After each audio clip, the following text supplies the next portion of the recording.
Max is my child. When we first competed, I sunned him. I'm going to go in and sun him again. These men are not on my level. It is on me now to go and show that. And that's what I will do. I'm going through, Max. It is what it is. Max, you're not gonna lay a glove on me. It's another world here against me, and it's another world at this weight. The first time these two guys fought, they were children. The first time I fought Conor, I mean, that was 13 years ago. No disrespect, Max. You're not gonna lay a glove on me.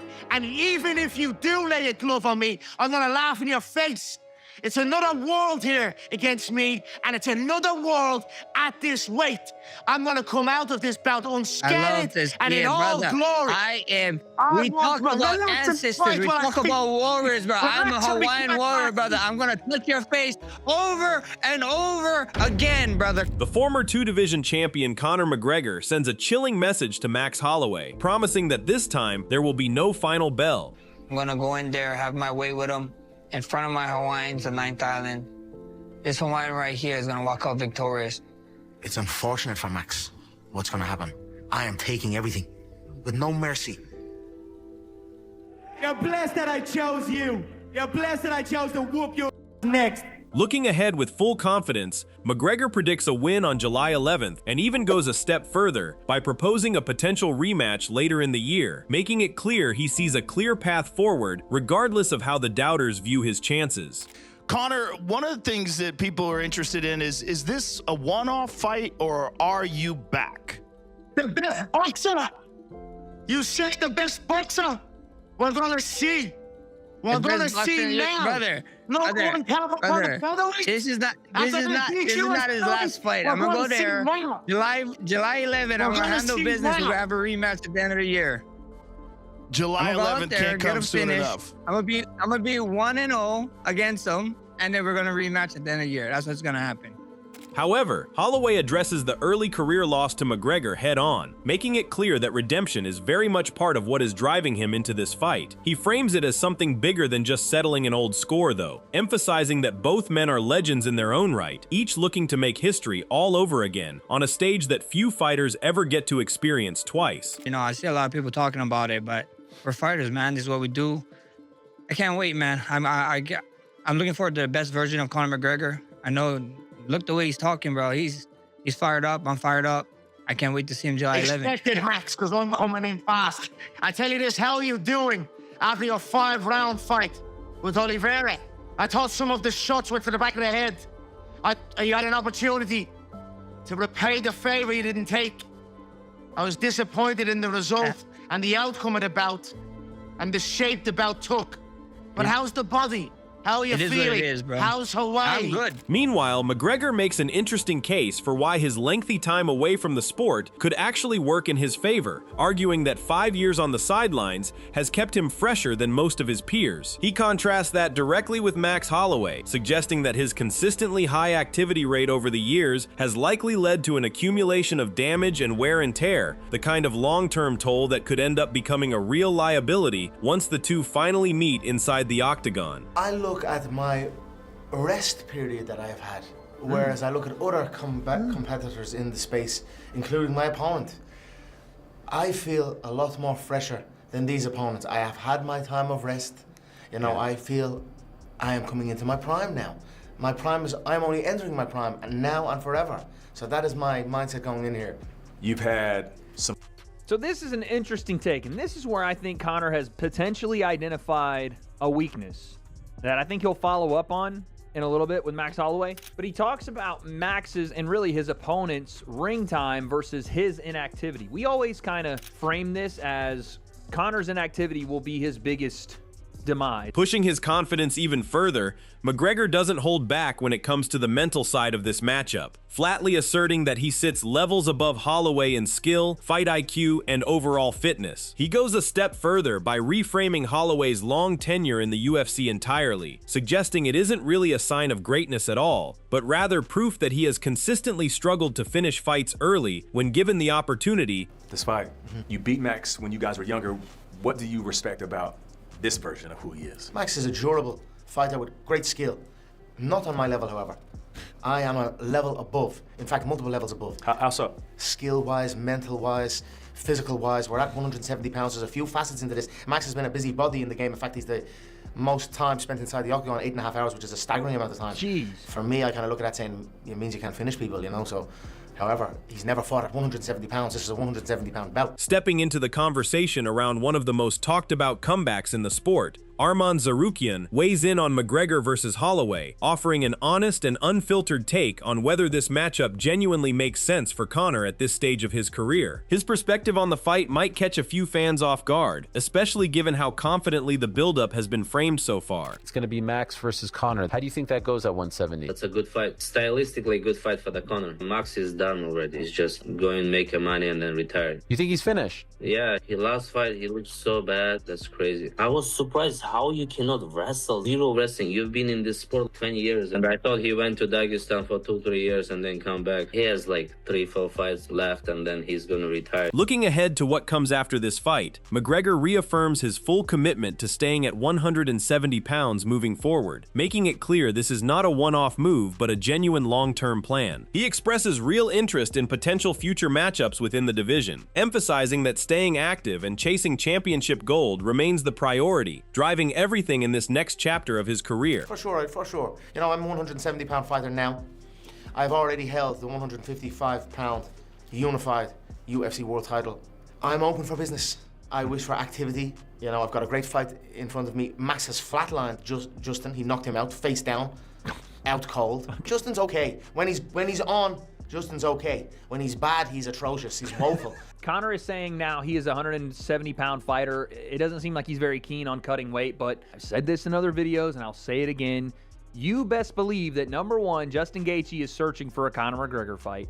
And if the UFC, if Conor beats Max, which is not an easy fight, tall task for Conor, I get all that. Shifting the conversation toward his physical state heading into the fight, McGregor opens up about his recovery from the serious leg injury that kept him out of action, half-jokingly describing himself as the Terminator now that he's carrying a titanium rod inside his leg. MMA analyst acknowledges that this kind of mindset is exactly what a fighter needs heading into a comeback like this, but is also quick to point out that whether McGregor remains physically compromised once the fight actually begins is still very much an open question. You know, it's been a difficult few years with the injury recovery. I'm fully healed. It is a titanium rod down the knee into the ankle, and it's solid. I'm Terminator now. That is my mindset. So, you know, I know there's a visual of the break. Of course. Me in the ring with the break. I wish for a visual now to correct that when I'm landing the shot. But also, I like what Conor said there about the visualization of his leg injury and the titanium rod in his leg. Conor has to think that that rod in his leg, albeit, no, it does not make him invincible. No, it is not making him the Terminator. It is the only thing holding his leg together. And it's held together with that rod and a bunch of screws. In your mind, you think, wow, that must make his leg indestructible. In reality, if you look at that x-ray, it looks like he's held together with bolts and screws. Framing this as a genuinely compelling sequel to their 2013 encounter, Michael Bisping breaks down exactly what makes this rematch so fascinating more than a decade later. He doesn't hesitate to praise the consistent activity and technical sharpness one fighter has shown against elite-level competition, while still respecting the kind of explosive, fight-changing power the other brings to the table, power that could matter even more now with the fight taking place at 170 pounds. Of course, Max Holloway is a striker, Conor McGregor is a striker. They both know jiu-jitsu. I mean, Charles Oliveira couldn't submit Max Holloway, so he knows what he's doing. So Max Holloway had 8 fights since Conor McGregor last fought, and he fought the likes of Charles Oliveira, Dustin Poirier, Ilia Topuria, Justin Gaethje, the Korean Zombie, Arnold Allen, Alexander Volkanovski, Yair Rodriguez. I mean, holy shit. The man's been fighting nothing but the best. So this is far from an easy fight for Conor McGregor. And I respect the shit out of him for coming back at 38 years old with apparently hundreds of millions of dollars in the bank account and fighting Max Holloway that's been so active, and the fight happening at 170 pounds. I do think that gives Conor a little bit of an advantage there. Digging deeper into the technical breakdown, Bisping suggests that cardio and pace over a full fight likely favor one side, But he isn't ready to dismiss the threat sitting on the other end of the cage. A single moment of contact from that kind of power, he argues, has the ability to completely rewrite the story of the fight in an instant. Ultimately, Bisping lands on a simple truth: this matchup still matters. The danger is real on both sides, and a return of this magnitude does something for the sport that very few comebacks in MMA history ever could. But the real one, Conor McGregor coming back, taking on Max Holloway in a rematch, has he still got it? Is he still the same guy? I say yes, he's the same guy. I truly believe that. Just because you go off the rails a little bit, just because you drink a bit too much and party a bit too much, doesn't mean that you can't come back and get on track, pass the drug test, and get back to who you were. Now, granted, he's an older man and he's had injuries, but still, the mind is the most powerful weapon that we all have, okay? And the mind of Conor McGregor to go out there and become a two-weight division champion, the way that he manifested his entire reality, if you're going to sit there for 1 second and say that the mind on this man is weak, then you, my friend, are an absolute fool. And I think Max Holloway knows that, and I think everyone that stepped in an octagon with Conor McGregor, they all knew that. Now, granted, the interview is filled with intense pre-fight banter between the two men, each trading confident remarks and subtle jabs, while still managing to show a genuine level of mutual respect underneath all the competitive energy. Despite the tension building between them, both fighters seem to agree on at least one thing without hesitation. Las Vegas is about to witness something truly spectacular once they finally share that cage. I already know this, brother. So, Max, your prediction? Mystic Max, brother. Welcome to the Mystic Max era, brother. Welcome back. Welcome back. Mystic Max is here. Return of the Max, July 11th. A bunch of gloves is going to get laid on that pretty face, brother. Keep it clean for me. I'm going to bust his ears off with my hands down. Max, I'm going to box you down with my hands down. We saw the last time what happened that you did boxing. Game boxing. Anyway, child, quiet. Come on. Joe, I'm going to come out of this fight unscared, and I want to go again. Shifting his focus to McGregor's broader return, Topuria makes the case that a comeback fight at this point in his career offers fairly limited value to the UFC as a whole, suggesting any real benefit lands almost entirely on McGregor's side rather than the sport itself. In his view, the fight is unlikely to pull in any genuinely new audience, since neither man, in his opinion, remains central to where the future of MMA is actually heading. Obviamente, Max está en mucha mejor forma, ¿no? O sea, es una pelea bastante complicada para que la ganara Conor. Digo, Max ha seguido compitiendo en máximo nivel, peleó contigo por el título. Va a ser un combate de pie, va a ser un combate yo creo que puramente de striking, en donde no veremos nada de lucha ni de suelo. Conor, no te creas que es mucho peor que Max. Se van a dar como dos gatitos, de que van a estar ahí tocándose, aruñándose, pero no sé, yo creo que le va a ganar Conor, ¿eh? De verdad lo creo. Y no creo que va a ganar Conor. Conor ya pelearon una vez, le ganó, y esta vez puede ganarle, debe de ganarle. De hecho, yo creo que si me preguntaras quién quiero que gane y quién me conviene a mí más que gane, es Conor, porque si gana y después hace una pelea más. Continuing the conversation, Kamaru Usman and Henry Cejudo point to what they consider one of McGregor's rarest gifts, his ability to sell a fight unlike almost anyone else in the sport's history. They break down how effortlessly he can flip between charm and aggression depending on what the moment requires, a flexibility that has repeatedly turned otherwise ordinary matchups into genuine global events. Beyond the personality alone, both men credit McGregor for the way he builds storylines and rivalries that elevate his opponents right along with him, often turning a co-star into a bigger name simply by sharing the spotlight. McGregor and Holloway too is really happening. How does he sell this fight? I think he's gonna hype it up. That's the beauty. Conor has the ability to be a good guy or a bad guy, and people are gonna love him too. You hit the nail on the head. Conor has the ability to flip-flop. Comes out, I'd like one of your hot sauce, please. I'll donate to your charity. Donates to his charity, breaks his leg. Your wife seen me DMs. You see them flip-flop. I made everybody who he's fought. Khabib may not agree with this, but it was the elevation of Khabib Nurmagomedov. That fight did wonders for both guys. Khabib is not Khabib without Conor. Conor is not Conor without Khabib, without suffering that defeat. On the other hand, Nick Barnhill approaches it from a different lens entirely, framing this matchup as something of a full-circle story between two men who have each become major stars since they first crossed paths years ago. He calls it a genuinely fitting and meaningful comeback fight for McGregor, though he is careful to add one important condition. Whether it truly lands the way people expect will likely come down to McGregor reviving the sharp, disrespectful promotional edge that made him impossible to ignore in the first place. Conor McGregor coming back is so exciting for me, and if there's anybody that deserves red panty night, it's Max Holloway. 100%. The best is blessed. It's just so cool for these full circle moments to come around. But it's like, all right, these guys fought so long ago. They wound up all being pretty damn good and pretty big stars. It's really cool that we can see a guy like Max Holloway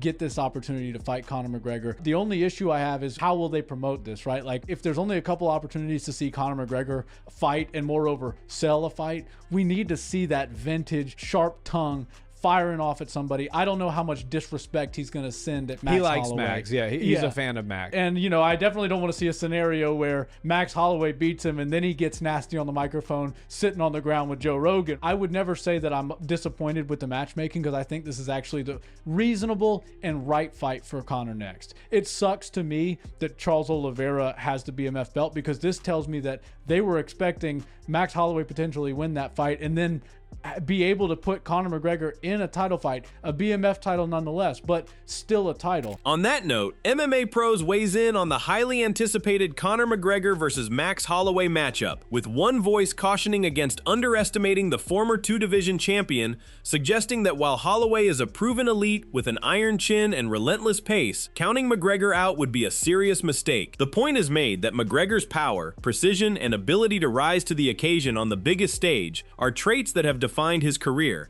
and even with his recent inactivity, writing him off could come back to haunt anyone making predictions. It's a reminder that in fights of this magnitude, experience and fight-changing power can level the playing field in an instant. Who wins, Conor McGregor or Max Holloway at UFC 329, July 11th? Holloway.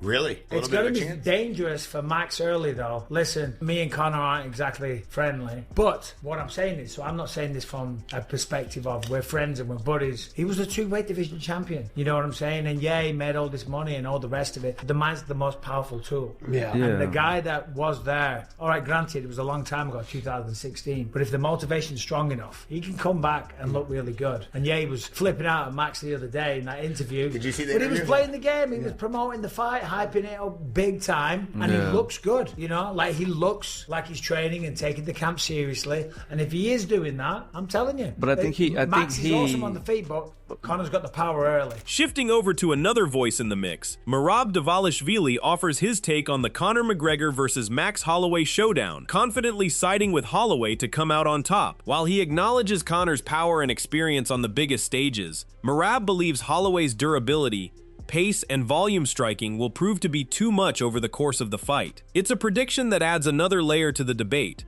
especially as opinions continue to split on how McGregor will fare in his return at 170 pounds. As a question, who do you think is going to win, Conor McGregor or Max Holloway? So I know Conor McGregor wins first time. He's been out from this game a long time. Wow, yeah. And then Max Holloway, he's been in the training. He's always in a shape, and then this benefit will help Max Holloway. But also Conor McGregor, he's bigger now. Maybe because of he was laid off. Maybe he's hungry now. So I think for sport it will be good if Conor McGregor comes and show good fights, and if he wins, that would be huge.